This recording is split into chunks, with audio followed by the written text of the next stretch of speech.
आज हम देखेंगे कि क्योटो प्रोटोकॉल क्या होता है। तो क्योटो प्रोटोकॉल का जो मेन उद्देश्य था कि ग्रीन हाउस गैस के उत्सर्जन में हमको कमी लाना है। तो कितनी कमी लाना है? तो 5.2% से कटौती का संकल्प किया गया था। और जो इसका लक्ष्य था ग्रीन हाउस गैस को कम करने का, उन ग्रीन हाउस गैस में कौन कौन सी गैसेस शामिल हैं? तो carbon dioxide, methane, nitrous oxide, sulphur chloride, hydrochlorocarbon और क्लोरोफ्लोरोकार्बन। तो हेलो फ्रेंड्स, मैं सान्या आपका स्वागत करती हूँ। तो देखते हैं आगे हम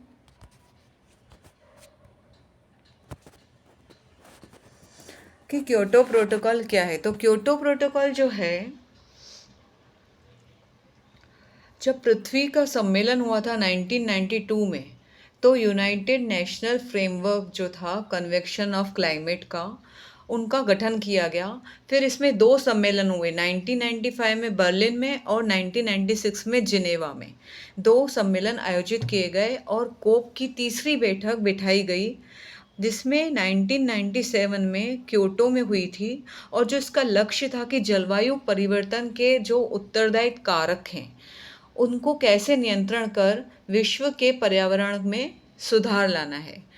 तो क्योटो समझौते के अंतर्गत ग्रीन हाउस जो गैसों का विस्तार था, जिसमें यूरोपीय संघ थे, जिसमें उनका 8% था और अमेरिका का 7% था, जापान का 6% था और कनाडा का 3% जो कटौती करने पर सहमत हुए। मतलब क्योटो समझौते के अंतर्गत जो यूरोपीय संघ थे, उन्होंने कहा था कि हम 8% कमी करेंगे, अमेरिका ने कहा था हम 7% करेंगे, जापान ने कहा था हम 6% करेंगे और कनाडा में 3% की कटौती करने पर ये सब सहमत हुए थे। और जो इसके 20 अन्य औद्योगिक देशों में भी कटौती करने की सहमति व्यक्त की गई थी।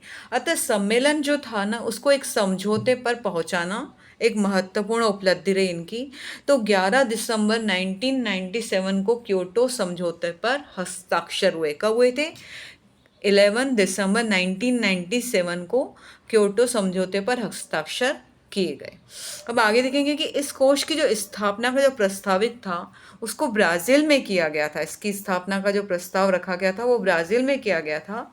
तो क्योटो प्रोटोकॉल एक कानूनी और एक बाध्यकारी संधि भी है, और इस संधि के में 38 विकसित देशों का एक सामूहिक रूप से ग्रीन हाउस उत्सर्जन को 1990 के स्तर पर लाने के लिए हमने 2012 तक हमने क्या किया था कि 5.2% से कटौती करने का संकल्प किया गया था। और ग्रीन हाउस जो गैसेस हैं, उनमें 6 गैसेस शामिल आते हैं। ये वाला क्वेश्चन एंटी ने बार बार करती है कि कौन कौन सी गैसेस शामिल है क्योटो प्रोटोकॉल में। तो कार्बन डाइऑक्साइड है, और उसमें मीथेन है सेकेंड, थर्ड है नाइट्रस ऑक्साइड, 4 है सल्फर क्लोराइड, 5th है हाइड्रोक्लोरोकार्बन और 6 है क्लोरोफ्लोरोकार्बन।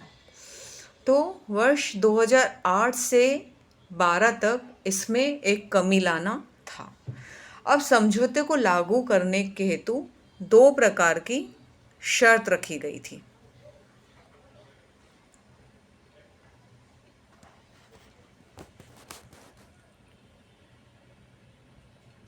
आगे देखते हैं हम।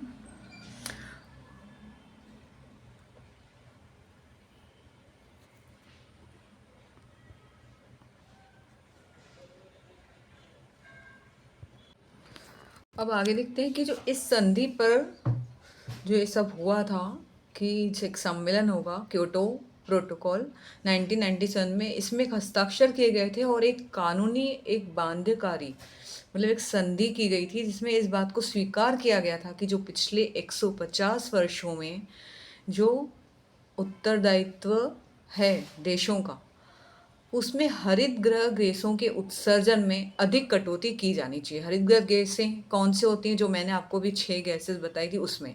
इस सिद्धांत को सामान्य लेकिन विभेदिक उत्तरदायित्व कहा जाता है। ठीक है। और इसका जो सेकंड पॉइंट है कि इसमें विभिन्न देशों को 2 वर्गों में विभाजित किया जाएगा। पहले में वो देश आएंगे जिसमें समझौते के तहत ग्रीन हाउस गैसों के विस्तार में यूरोपीय संघों ने 8%, अभी मैंने इसको पहले भी बताया था कि यूरोपीय संघों ने 8%, अमेरिका में 7, जापान में 6 और कनाडा में 3% कटौती करने पर सहमत हुए। तो ये वाला क्वेश्चन अभी नेक्स्ट आ सकता है कि इसमें कौन से राज्यों में, कौन से देशों में कितने कितने कितने प्रतिशत कटौती की गई थी। तो अमेरिका में 7, जापान में 6, कनाडा में 3, ठीक, और यूरोपीय संघों ने 8%। जबकि बाद में अमेरिका ने इस समझौते को अपनी संसद से संपुष्टि नहीं कराई थी। अमेरिका ने क्या कहा था, इस संपुष्टि नहीं कराई थी। अब नेक्स्ट देखते हैं कि जो 38 विकासशील देश थे जो सामयिक रूप से हरितगृह गैस को 1990 के स्तर पर लाने के लिए 2012 तक जो इनकी कटौती करने का प्रावधान था कि हम 2012 तक 5.2% की कटौती करने का संकल्प करेंगे, तो उन्होंने क्या किया, इस उत्सर्जन पर कटौती लगाने के लक्ष्य के लिए 6 हरित गैसों जो कार्बन डाइऑक्साइड है, मीथेन है, नाइट्रस ऑक्साइड, हाइड्रोफ्लोरोकार्बन है और सल्फर क्लोराइड है। क्योटो प्रोटोकॉल जो था वो फरवरी 2005 में लागू किया गया। तब कब लागू किया गया था क्योटो प्रोटोकॉल? फरवरी 2005 में लागू किया गया। अब इसके ही तहत हम देखते हैं कि पेरिस समझौता क्या था। तो पेरिस समझौता के बारे में भी हम जानेंगे थोड़ा सा कि जब पर्यावरण सुरक्षा के प्रति लोगों को हम जागरूक किए गए थे, तब 22 अप्रैल 1970 को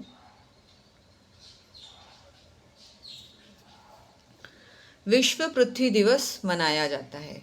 और यह क्या हुआ था कि इस दिन की महत्ता जब और बढ़ गई जब 22 अप्रैल 2016 को भारत सहित 130 से अधिक देशों ने कार्बन उत्सर्जन में कमी लाने वाली ऐतिहासिक पेरिस जलवायु परिवर्तन समझौते पर हस्ताक्षर किए।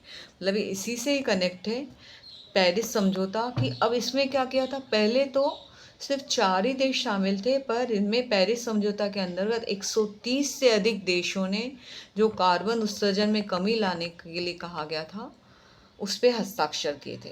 अब जो फ्रांस की एक राजधानी है पेरिस, उसमें 30 नवंबर से 11 दिसंबर तक 2015 तक जलवायु परिवर्तन सम्मेलन का आयोजन किया गया। इसमें कोप 21 और कोप 11 का आयोजन किया गया था।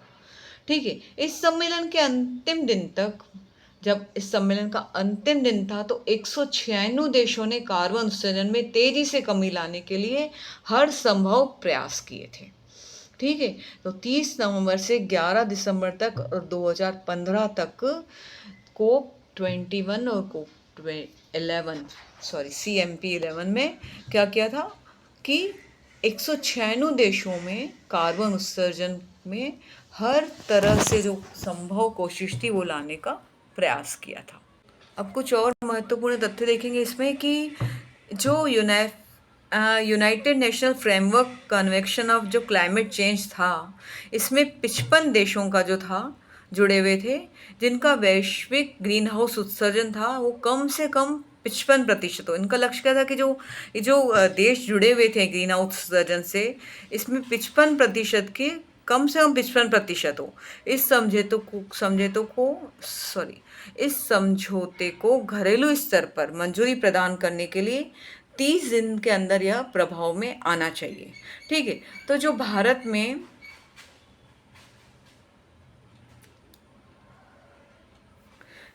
ने वर्ष 2022 तक प्रत्येक परिवार को बिजली की आपूर्ति की घोषणा का जिक्र भी किया था और इस योजना में 2022 तक नवीनीकरण हेतु विद्युत क्षमता का 4 गुना बढ़ाकर 175 गीगावाट करने की योजना घोषित की गई थी, जिसमें जो सौर ऊर्जा थी उसमें 100 गीगावाट आएगा, पवन ऊर्जा 60 गीगावाट आएगी और जैव शक्ति जो थी वो 10 गीगावाट आएगी और लघुपन विद्युत से 5 गीगावाट शामिल किया जाएगा।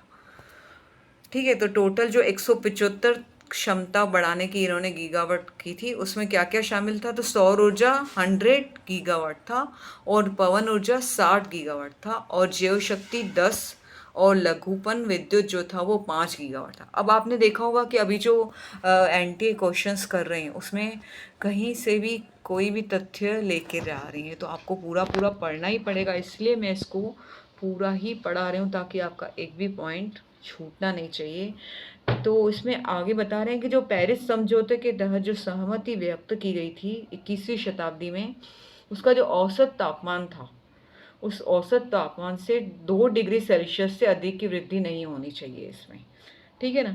तो पिछले एक दशक से पृथ्वी के औसत तापमान में 0.6 डिग्री सेंटीग्रेड की वृद्धि हुई है पिछले एक दशक से, ठीक है। तो इस बात पर हम सहमति बनी थी कि सदस्य देशों का यह जो प्रयास है कि वैश्विक औसत तापमान वृद्धि को 1.5 डिग्री सेल्सियस स्तर तक रखा जाए।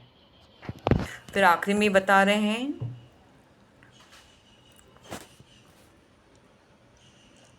कि इस समझौते के अनुसार जो विकासशील देशों को भी उत्सर्जन घटाने की कार्रवाई करनी होगी, क्योंकि वे अपनी प्रकृति और अपने देश के मुताबिक इसकी मात्रा तय करेंगे।